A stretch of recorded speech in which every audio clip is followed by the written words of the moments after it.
il corpo fresco, morbido, nel tubino dorato, chiamava le mie labbra e il mulinar di spada.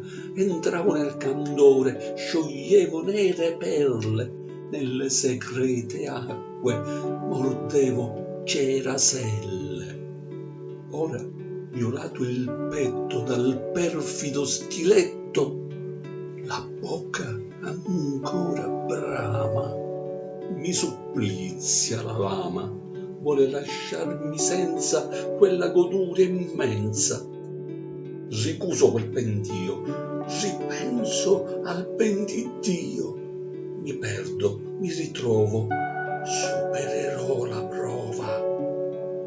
Nel sole la magia di una pasticceria, la sorte mi è propizia, ma buffo di delizia.